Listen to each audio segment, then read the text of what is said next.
Hey everyone, this is Alejandro, my friend from Chile.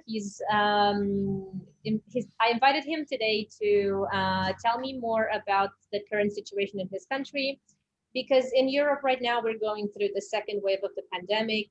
We're starting another lockdown in Romania. We have a new record of cases every day. Today it was almost 5,000 cases for a population of almost 20 million people, so that's a lot.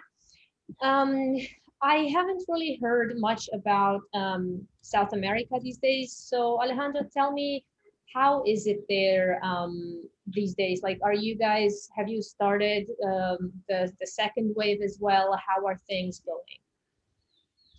Yeah, so over here in Chile, it's at the beginning of the pandemic, we actually had Chile specifically had the highest rates per capita Okay.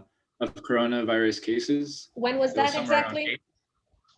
That was around April, May, when it was really hitting its peak over here. Even June, it was still kind of high. Um, because we're in the southern hemisphere, it actually people started taking a lot of precaution. Schools not being in session also helped out a lot to decrease the Right. cases, but we have pretty much been in lockdown, whether it's in the capital or in the other regions. I see. And right now, how is it? What's happening? Have you guys closed down businesses? Where are you standing? Yeah, we still have a curfew during the nighttime. We haven't had restaurants opened up formally since the beginning of the pandemic. So Oh, it's wow. close to 7, 8 months now. Schools, same thing. Basically just essential things. But one of the good things that have been coming out of this is the fact that people are able to move around without these permissions. You need permissions to be able to leave your homes. Yeah. It was limited to twice a week you would be able to leave your home. Um, so now we have the flexibility to do that. But now, because of the underlying socio-political and economic crisis that was occurring here in Chile, there is it's forecasted to flare up again, and so there's going to be a lot more cases coming with all of these nationwide marches that are happening, manifestations of basically a corrupt government, just like we've seen in many other parts of the world. So in our case, the second wave is expected to occur probably within the next month or 2 months. I see. Oh, wow. So, are you allowed to, are you forced to wear masks right now? Inside, outside? Yeah, it's obligatory, and it's been like that pretty much since the beginning of the pandemic. Okay. Informally, it was, but now it has been passed as like a legal obligation, especially with businesses. Businesses also require. So the good thing compared to like some other countries that we've seen, there hasn't really been a struggle of people wearing their mask and complying with that. So that's a very, very good thing. Compared to our neighbors, you mentioned earlier about South America as a whole. Um, have some friends over in Argentina, and Argentina right now is really where there's been a huge You've been hit bad? growth in these cases. Yeah, and so right now Argentina is it seems like they're kind of on this constant wave, but it's far worse than what we've had when we were at our peak. Oh, wow. Okay. So yeah, so back in May we felt like, oh no, we're the worst, but now it's in Argentina. Unfortunately, it's not a thing that's expected to last for a short while. You know, as we know, the longer the wave, the longer the consequences of everything, economically, socially, and politically as well. Absolutely. Speaking of economically, you mentioned that restaurants have been closed for like 7 months now. Have, have they survived? Do small businesses survive? No, these that's the unfortunate thing. You know, the inequality is growing faster that we've seen before.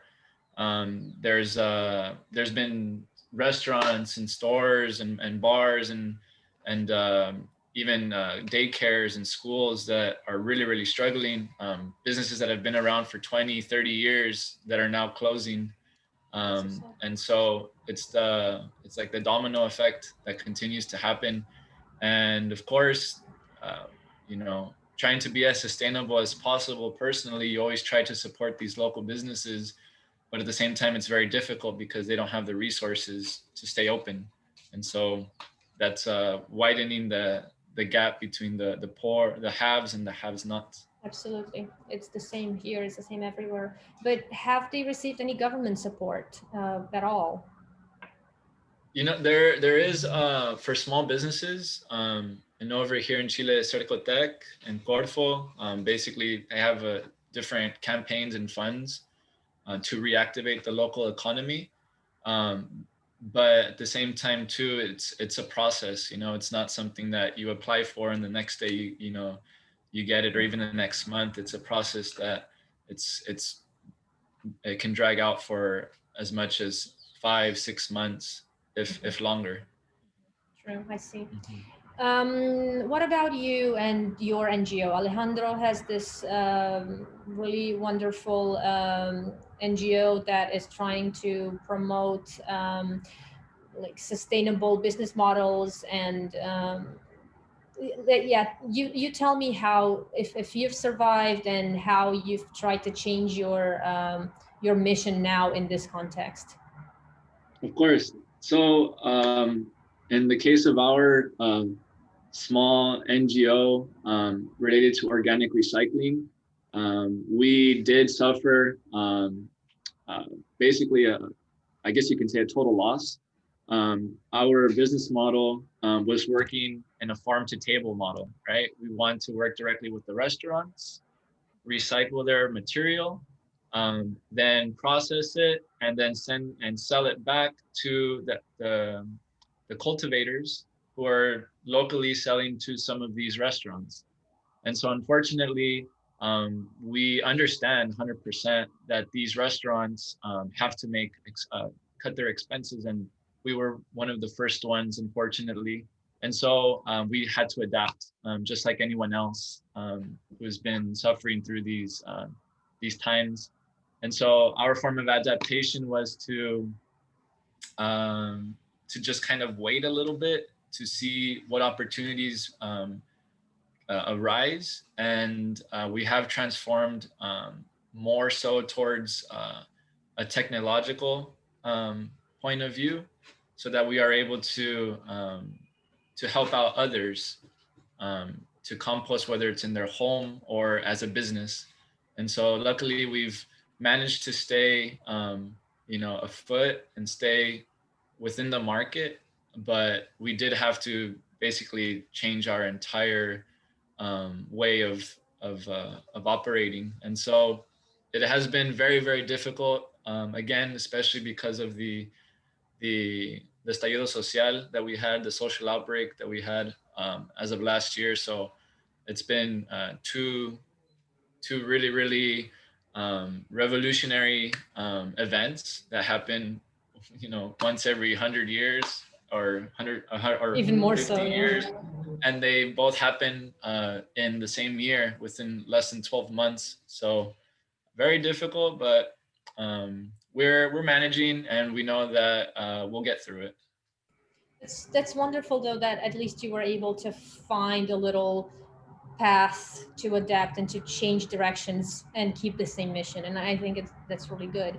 And now for the last thing to discuss today, since you mentioned these like the social changes that are happening in the protests, I know that people have been out on the streets for like what, like a year now. Like I know that we were talking about this last year and you were saying how people are protesting because the corruption is such a big problem there.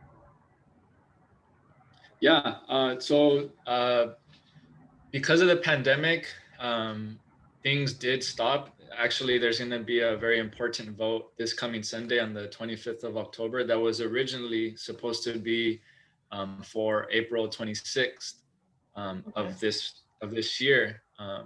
And this vote is basically to ratify the constitution of the previous dictator of Pinochet. And so it's with that it's change really important. that it's probably the most important vote even before Pinochet was brought into power. So yes, it's very, very important. And so the pandemic did stop the marches for about 6 months or so. But again, because we are just at the anniversary, just a few days after, this entire week has been filled with marches again, so that people are basically ready to vote and to raise awareness again of why everyone is marching in the first place.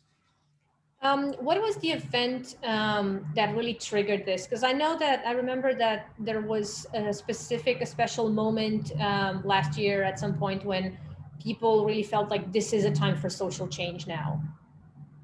Yes, so it was definitely, it wasn't just one thing. It was definitely a cumulative effect. Over the last 30 years of democracy here in Chile, there was everything has been privatized, and even before then. Most people don't know that Chile is the only country in the world that has their entire water supply privatized, and everything else is privatized as well. Where you're talking about health, a transport system, the education system. Chile is the birthplace of neoliberalism, and it was basically an experiment from the U.S. and their economics to capitalize on natural resources of foreign countries.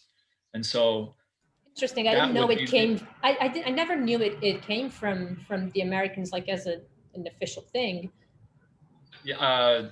Most people, it can be controversial to some, but from my personal beliefs and most of the people that are marching as well, and you have across 3-4 generations of people marching, that is the root cause of it. It is the U.S. Interventionism that occurred not just here in Chile but across the globe. Absolutely, yeah, in many countries and contexts. Okay, well, it seems like there's really important things going on there, and I really hope that enough people go to vote and you guys get the change that you want, because at least politically and socially, we can go into the right direction, and then we can also handle the pandemic and everything else, which is still huge, but we can't handle two huge things in the same time. Thanks a lot for this, Alejandro. It's been really good to hear you speak about this, and it's been good to talk to you again. Thanks for everything. Thank you guys for listening to us. And yeah, it's been a pleasure. Of course, always happy to speak with you, Andrada.